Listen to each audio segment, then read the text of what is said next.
கிறிஸ்துவுக்குள் பிரியமானவர்களே, கர்த்தராகிய இயேசு கிறிஸ்துவின் நாமத்தினால் உங்கள் அனைவருக்கும் என் அன்பின் வாழ்த்துதலை தெரியப்படுத்துகிறேன். கர்த்தருடைய பெரிதான கிருபையினால வாக்குத்தத்தங்களை சுதந்திரித்துக் கொள்வது எப்படி என்கிற தலைப்பின் கீழ் நாம் இன்று தியானிக்க போகிறோம். முதலாவது, வாக்குத்தத்தம் என்றால் என்ன? வாக்குத்தத்தம் என்றால் கர்த்தராகிய தேவன் நமக்காக நம்முடைய வாழ்க்கையை குறித்து நமக்காக கொடுக்கிறது தான் வாக்குத்தத்தம். நம்முடைய எதிர்காலத்தில் என்ன நடக்க போகிறது, நம்முடைய எதிர்காலத்தில் கர்த்தர் நமக்காக வைத்திருக்கிற வாழ்க்கையை நாம் முன்பே நாம் பெற்றுக்கொள்வதற்கு நமக்கு ஒரு தரிசனம் போல நமக்கு காண்பிப்பதுதான் வாக்குத்தத்தம். ஹல்லேலூயா. 2 கொரிந்தியர் 1வது அதிகாரம் 20வது வசனம், தேவனுடைய வாக்குத்தத்தங்கள் எல்லாம் இயேசு கிறிஸ்துவுக்குள் ஆம் என்றும் அவருக்குள் ஆமேன் என்றும் இருக்கிறதே. ஹல்லேலூயா. பிரியமானவர்களே, வேதத்தில் நாம் பலவிதமான வாக்குத்தத்தங்களை பார்க்கிறோம். 1000க்கும் மேற்பட்ட வாக்குத்தத்தங்கள் இருக்கின்றன. எல்லா வாக்குத்தத்தங்களும் இயேசு கிறிஸ்துவுக்குள் ஆம் என்றும் ஆமேன் என்றும் இருக்கிறது. ஹல்லேலூயா. பிரியமானவர்களே, கர்த்தர் நமக்காக கொடுத்த வாக்குத்தத்தத்தை நாம் சுதந்திரித்துக் கொள்வதற்கு, நாம் பெற்றுக்கொள்வதற்கு நாம் என்ன செய்ய வேண்டும் என்பதை நாம பார்க்க போகிறோம். 4 காரியங்கள் வழியாக நம்ம இதை பார்க்க போகிறோம். முதலாவது, காத்திருக்க வேண்டும். 2வது, தேவனுடைய சித்தம் செய்ய வேண்டும். 3வது, விசுவாசம் உள்ளவர்களாய் இருக்க வேண்டும். 4வது, சோதனைகளை சகிக்க வேண்டும். ஒன்றன் பின் ஒன்றாக நம்ம இதை பார்க்க போகிறோம். தொடர்ந்து இணைந்திருங்க, இது உங்களுக்கு மிகவும் பிரயோஜனமாக இருக்கும். முதலாவது, காத்திருங்கள்.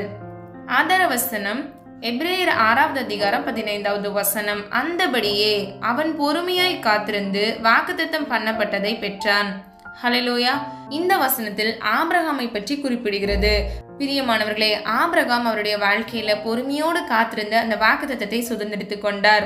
அப்போஸ்தலர் 1வது அதிகாரம் 5வது வசனம், ஆகையால் நீங்கள் எருசலேமை விட்டு போகாமல் என்னிடத்தில் கேள்விப்பட்ட பிதாவின் வாக்குத்தத்தம் நிறைவேற காத்திருங்கள் என்று கட்டளையிட்டார். ஹல்லேலூயா. பிரியமானவர்களே, இந்த வசனத்தை நல்லா கவனிங்க. பிதாவின் வாக்குத்தத்தம் நிறைவேற என்ன செய்யணும்? காத்திருங்கள் என்று கட்டளையிட்டார். அப்போ நீங்களும் நானும் நம்முடைய வாழ்க்கையில வாக்குத்தத்தம் நிறைவேற வேண்டும் என்றால் நாம் காத்திருக்க வேண்டும். எப்படி காத்திருக்க வேண்டும்? பொறுமையோடு காத்திருக்க வேண்டும். 2வதாக, தேவனுடைய சித்தம் செய்யுங்கள். ஆதார வசனம் எபிரேயர் 10வது அதிகாரம் 36வது வசனம், நீங்கள் தேவனுடைய சித்தத்தின்படி செய்து வாக்குத்தத்தம் பண்ணப்பட்டதை பெரும்படிக்கு பொறுமை உங்களுக்கு வேண்டியதா இருக்கிறது. ஹல்லேலூயா.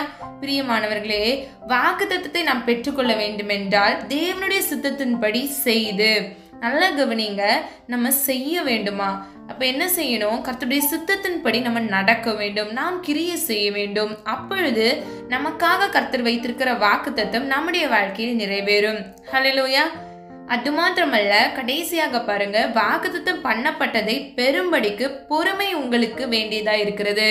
நம்ம காத்திருக்கிறதுலயும் நம்ம பொறுமையை பார்த்தோம், தேவனுடைய சித்தம் செய்யறதுலயும் நம்ம பொறுமையை பார்க்கிறோம். அப்போ நமக்கு எவ்வளவு பொறுமை அவசியம் பாத்தீங்களா? பிரியமானவர்களே, ஆபிரகாம் பொறுமையாக இருந்துதான் அந்த வாக்குத்தத்தத்தை பெற்றுக்கொண்டார். இன்னைக்கு உங்களுடைய வாழ்க்கையிலும் என்னுடைய வாழ்க்கையிலும் கூட ஒரு தரிசனம் கர்த்தர் வைத்திருக்கிறார். ஒரு வாக்குத்தத்தத்தை நமக்காக கொடுத்திருக்கிறார். அப்ப அந்த வாக்குத்தத்தம் நம்முடைய வாழ்க்கையில் நிறைவேற வேண்டும் என்றால் நாம் பொறுமையோடு காத்திருக்க வேண்டும். ஹல்லேலூயா. கொலோசியர் 1வது அதிகாரம் 9வது வசனம், இது நிமித்தம் நாங்கள் அதை கேட்ட நாள் முதல் உங்களுக்காக இடைவிடாமல் ஜெபம் பண்ணுகிறோம். நீங்கள் எல்லா ஞானத்தோடும் ஆவிக்குரிய விவேகத்தோடும் அவருடைய சித்தத்தை அறிகிற அறிவினாலே நிரப்பப்படவும். ஹல்லேலூயா. பிரியமானவர்களே, தேவனுடைய சித்தத்தை நாம் அறிய வேண்டும். அறிந்து நாம் நடக்கும் பொழுது நம்முடைய வாழ்க்கையில் நமக்காக வைத்திருக்கிற வாக்குத்தத்தத்தை நாம் சுதந்திரித்துக் கொள்ள முடியும். முதலாவது, தேவ சித்தம் என்றால் என்ன என்பதை நம்ம வேதத்தின்படி 3 காரியங்கள்ல தெரிந்து கொள்ளலாம். முதலாவது, பரிசுத்தம் அடைவது. ஆதார வசனம் 1 தெசலோனிக்கேயர் 4வது அதிகாரம் 3வது வசனம், நீங்கள் பரிசுத்தம் உள்ளவர்களாக வேண்டும் என்பதே தேவனுடைய சித்தமாய் இருக்கிறது. அந்தபடி நீங்கள் வேசி மார்க்கத்துக்கு விலகி இருந்து. ஹல்லேலூயா. பிரியமானவர்களே, பரிசுத்தம் உள்ளவர்களாக வேண்டும் என்பதே தேவனுடைய சித்தமாக இருக்கிறது என்பதை நாம் இதில் அறிந்து கொள்கிறோம். அப்போ நீங்களும் நானும் அன்னதினமும் நம்மளை பரிசுத்தப்படுத்திக் கொள்ள வேண்டும். அப்பொழுது நம்முடைய வாழ்க்கையில் வாக்குத்தத்தம் நிச்சயமாய் நிறைவேறும். 2வது, கிறிஸ்துவை அறிவது. ஆதார வசனம் 1 தீமோத்தேயு 2வது அதிகாரம் 4வது வசனம், எல்லா மனுஷரும் ரட்சிக்கப்படவும் சித்தத்தை அறிகிற அறிவை அடைவும் அவர் சித்தமுள்ளவராய் இருக்கிறார். ஹல்லேலூயா. இந்த உலகத்தில் வாழ்கிற எல்லா மனிதர்களும் கர்த்தரை அறிகிற அறிவில அவங்க வளர வேண்டும். அதற்கு முன்பு அவர்கள் ரட்சிக்கப்பட வேண்டும். ரட்சிப்பு என்றால் என்ன? கிறிஸ்துவை அறிந்து கொள்வது, கிறிஸ்துவை விசுவாசிப்பது, கிறிஸ்துவை தன் சொந்த இரட்சகராய் ஏற்றுக்கொள்ளும் பொழுது ஒருவன் ரட்சிக்கப்படுகிறான். பிரியமானவர்களே, நாம் ரட்சிக்கப்படுவது மாத்திரமல்ல, நாம் சத்தியத்தை அறிய வேண்டும். சத்தியம் என்றால் என்ன? வசனமே சத்தியம். நாம் வேதத்தை நன்கு ஆராய்ந்து பார்க்க வேண்டும். கர்த்தருடைய வார்த்தைக்கு கீழ்ப்படிய வேண்டும், கட்டளைகளுக்கு கீழ்ப்படிய வேண்டும், அதன்படி நடக்க வேண்டும். அப்பொழுது நம்முடைய வாழ்க்கையில் நிச்சயமாக கர்த்தர் நமக்காக வைத்திருக்கிற வாக்குத்தத்தத்தை நாம் ஒவ்வொருவரும் சுதந்திரித்துக் கொள்ள முடியும். ஹல்லேலூயா. மூன்றாவதாக அவரை துதிக்க வேண்டும். 1 தெசலோனிக்கேயர் 5வது அதிகாரம் 18வது வசனம், எல்லாவற்றிலேயும் ஸ்தோத்திரம் செய்யுங்கள், அப்படி செய்வதே கிறிஸ்து இயேசுவுக்குள் உங்களை குறித்து தேவனுடைய சித்தமாயிருக்கிறது. ஹல்லேலூயா.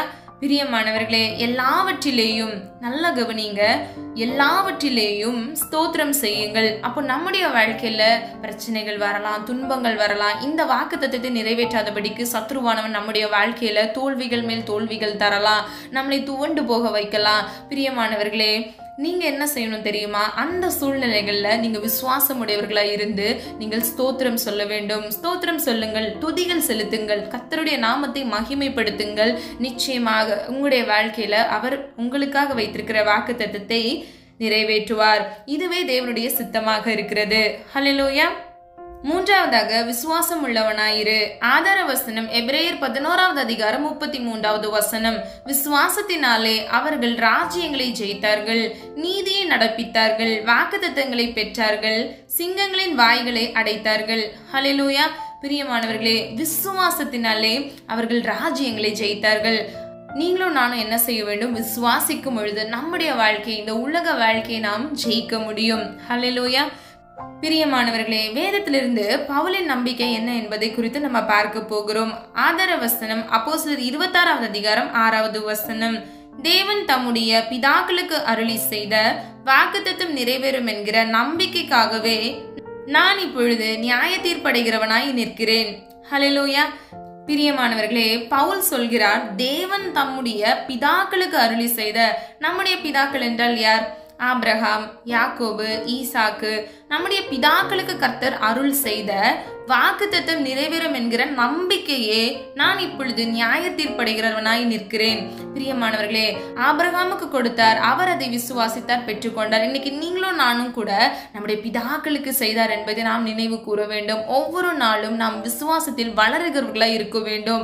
விசுவாசத்தை நமக்குள் வர்த்திக்க பண்ண வேண்டும் என்று நாம் அனுதினமும் ஜெபிக்க வேண்டும். ஹல்லேலூயா. பிரியமானவர்களே, ஆவிக்குரிய 9 வரங்களில் விசுவாசம் ஒரு வரமாக இருக்கிறது. அப்போ நம்முடைய ஆவிக்குரிய வாழ்க்கையில விசுவாசம் மிகவும் முக்கியமாக இருக்கிறது. ரோமர் 4வது அதிகாரம் 13 முதல் 14வது வசனம், அன்றியும் உலகத்தை சுதந்திரிப்பவன் என்கிற வாக்குத்தத்தம் ஆபிரகாமுக்காவது அவன் சந்ததிக்காவது நியாய பிரமாணத்தினால் கிடைக்காமல் விசுவாசத்தினால் வருகிற நீதியினால் கிடைத்தது. ஹல்லேலூயா. பிரியமானவர்களே, விசுவாசத்தினால் மாத்திரமே தான் ஆபிரகாமுக்கு வாக்குத்தத்தம் கிடைத்தது. அவர் நியாய பிரமாணத்தை நிறைவேற்றினதனால் அவருக்கு கிடைக்கவில்லை. ஆதார வசனம் ரோமர் 4வது அதிகாரம் 14வது வசனம், நியாய பிரமாணத்தை சார்ந்தவர்கள் சுதந்திரவாளிகளானால் விசுவாசம் வீணாய் போகும், வாக்குத்தத்தம் அவமாகும். பிரியமானவர்களே, விசுவாசத்தினால் மாத்திரமே ஆபிரகாம் பெற்றுக்கொண்டார். இன்னைக்கு நீங்களும் நானும் கூட விசுவாசத்தில் நாம் தரித்திருந்தோம், நிலைத்திருந்தோம் என்றால் முடிவு பரியந்தம் நிலைத்திருக்கிறவனே ஜீவ கிரீடத்தை பெற்றுக்கொள்வான் என்று நம்ம வேதத்தில் பார்க்கிறோம். பிரியமானவர்களே, இன்னைக்கு நீங்களும் நானும் கூட இந்த விசுவாசத்தில் நிலைத்திருக்கும் பொழுது நமக்காக கர்த்தர் வைத்திருக்கிற வாக்குத்தத்தமாகிய ஜீவ கிரீடத்தை, நித்திய ஜீவனை நாம் ஒவ்வொருவரும் பெற்றுக்கொள்வோம். ஹல்லேலூயா. பிரியமானவர்களே, விசுவாசம் வரும் வழிகள் என்ன என்பதை குறித்து நம் வேதத்தின்படி 2 காரியங்கள் மூலமாக நம்ம பார்க்க போகிறோம். ஆதார வசனம் 1 கொரிந்தியர் 12வது அதிகாரம் 9வது வசனம், வேறொருவனுக்கு அந்த ஆவியினாலே விசுவாசமும் வேறொருவனுக்கு அந்த ஆவியினாலே குணமாக்கும் வரங்களும். இதில் முதலாவது ஆவியால் நம்ம பார்க்கிறோம். நான் முன்பு சொன்னது போல 9 வகையான ஆவியின் வரங்களில் ஒன்றான விசுவாசம் நமக்குள் இருக்கும் பொழுது நாம் அதில் வளருகிறவர்களாய், நாம் நித்திய ஜீவனை பெற்றுக்கொள்கிறவர்களாய், நமக்காக கர்த்தர் இந்த உலக வாழ்க்கையில் வைத்திருக்கிற வாக்குத்தத்தத்தை பெற்றுக்கொள்கிறவர்களாய் இருக்கிறோம். இரண்டாவதாக வசனத்தால். ஆதார வசனம் ரோமர் 10வது அதிகாரம் 17வது வசனம், ஆதலால் விசுவாசம் கேள்வியினாலே வரும், கேள்வி தேவனுடைய வசனத்தினாலே வரும். ஹல்லேலூயா. பிரியமானவர்களே, விசுவாசம் எப்படி வரும் தெரியுமா? நீங்க கர்த்தர் நமக்காக வைத்திருக்கிற அந்த வாக்குத்தத்தங்களையும் கர்த்தர் நமக்கு கொடுத்த வேதத்தை நாம் தியானிக்க அதில் கொடுத்த எல்லா வசனங்களிலும் இருந்து நமக்கு ஒரு பக்தி வைராக்கியம் வரும். தேவனை அறிகிற ஞானத்தில் நம்ம வளருவோம். நாம் எப்படி வாழ வேண்டும் என்று இந்த வேதத்தில் முழுமையாக கூறப்பட்டிருக்கிறது.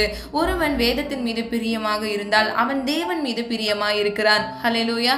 பிரியமானவர்களே, ஒருவேளை இந்த காணொலியை கேட்டுக்கொண்டிருக்கிறவங்க நீங்க வேதத்தை ஒரு முறை கூட தியானிக்கல அப்படின்னா நிச்சயமா உங்களுக்கு சொல்றேன், நீங்க உங்களுக்காக வைத்திருக்கிற அந்த ஆசீர்வாதத்தை நீங்க பெற்றுக்கொள்ளாம இருக்கிறீங்க. நீங்க முதலாவது வேதத்தை கையில் எடுத்து நீங்க தியானிங்க. நிச்சயமா கர்த்தர் உங்களுக்கு ஆசீர்வாதங்களை கட்டளையிடுவார். ஹல்லேலூயா. கடைசியாக சோதனையை சகிக்க வேண்டும். ஆதார வசனம் யாக்கோபு 1:12 சோதனையை சகிக்கிற மனுஷன் பாக்கியவான், அவன் உத்தமன் என்று விளங்கின பின்பு கர்த்தர் தம்மிடத்தில் அன்பு கூறுகிறவர்களுக்கு வாக்குத்தத்தம் பண்ணின ஜீவ கிரீடத்தை பெறுவான். ஹல்லேலூயா. பிரியமானவர்களே, நாம் சோதனையை சகிக்கும் போது நாம் பாக்கியவான்கள் என்று எண்ணப்படுகிறோம். பாக்கியவான் என்றால் ஆசீர்வதிக்கப்பட்டவன். அது மாத்திரமல்ல, அவன் உத்தமன் என்று விளங்கின பின்பு, உத்தமன் என்றால் உண்மை உள்ளவன், நீதிமான். அப்போ முதலாவது நம்ம சோதனையை சகிக்க வேண்டும். இரண்டாவது நம்ம என்ன செய்ய வேண்டும்? உத்தமமாய் நீதிமானாய் வாழ வேண்டும். மூன்றாவது கர்த்தரிடத்தில் அன்பு கூற வேண்டும். நான்காவது நாம் என்ன பண்ணுவோம்? அந்த வாக்குத்தத்தம் பண்ணின ஜீவ கிரீடத்தை நமக்கு கர்த்தர் கொடுக்கிறார். ஹல்லேலூயா. பிரியமானவர்களே, சோதனையை நாம் எப்படி சகிக்க வேண்டும் என்பதை நம்ம வேதத்தின் வழியாய் நம்ம பார்க்கலாம். ஆதார வசனம் 1 தெசலோனிக்கேயர் 1:6 நீங்கள் மிகுந்த உபத்திரவத்திலே பரிசுத்த ஆவியின் சந்தோஷத்தோட திருவசனத்தை ஏற்றுக்கொண்டு எங்களையும் கர்த்தரையும் பின்பற்றுகிறவர்கள் ஆகி. பிரியமானவர்களே, இந்த வசனத்தின் மூலம் நாம் சந்தோஷமாக இருக்க வேண்டும் என்பதை நம்ம அறிந்து கொள்கிறோம். மிகுந்த உபத்திரவத்திலே பரிசுத்த ஆவியின் சந்தோஷம் நமக்குள் இருக்க வேண்டும். திருவசனத்தை நாம் ஏற்றுக்கொள்ள வேண்டும்.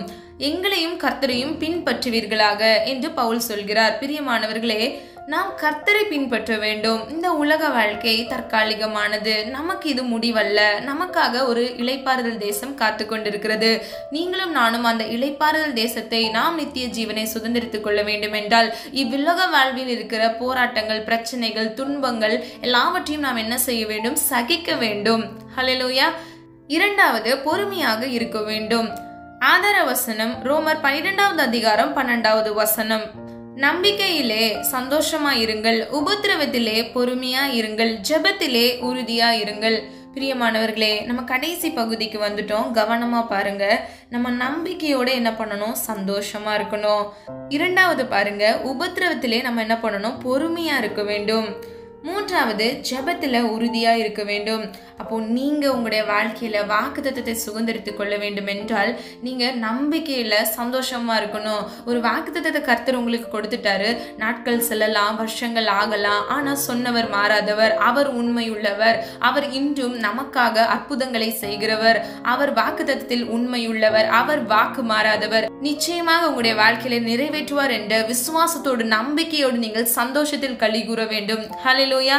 பிரியமானவர்களே, உங்களுடைய வாழ்க்கையில் இருக்கிற உபத்திரத்தில், இந்த உலக வாழ்க்கையில், இந்த உலக ஓட்டத்தில் நீங்கள் பொறுமையாக இருக்க வேண்டும். நீங்க பொறுமையா இருந்து என்ன பண்ணணும் அப்படின்னா, அடுத்தது பாருங்க, ஜெபத்திலே உறுதியாய் தரித்திருங்கள். அப்போ நீங்க என்ன செய்யணும்? கர்த்தருடைய சமூகத்துல நீங்க ஜெபத்துல விண்ணப்பங்கள் வழியா ஏறெடுக்க வேண்டும். இந்த உபத்திரவத்திற்கு நன்றி, இந்த கஷ்டத்துக்கு நன்றி என்று நம்ம விசுவாச அறிக்கை செய்ய வேண்டும். பிரியமானவர்களே, நாம் விசுவாசத்தில் நிலைத்திருந்து நாம் வாக்குத்தத்தத்தை நாம் பெற்றுக்கொள்ள வேண்டும். ஹல்லேலூயா. சொல்லப்பட்ட ஒவ்வொரு காரியங்களையும் நீங்கள் நிதானித்து தியானித்து பாருங்க. முதலாவது காத்திருக்க வேண்டும். இரண்டாவது தேவனுடைய சித்தத்தை நாம் அறிந்து செய்ய வேண்டும். மூன்றாவது விசுவாசமா இருக்க வேண்டும். நான்காவது சோதனையை சகிக்க வேண்டும். இந்த 4 விதமான காரியங்களை உங்களுடைய வாழ்க்கையில நீங்க நடைமுறையாய் மாற்றினீர்கள் என்றால் நிச்சயமாக உங்களுடைய வாழ்க்கையில் கர்த்தர் உங்களுக்காக கொடுத்த வாக்குத்தத்தம் நிச்சயமாக நிறைவேறும். ஹல்லேலூயா.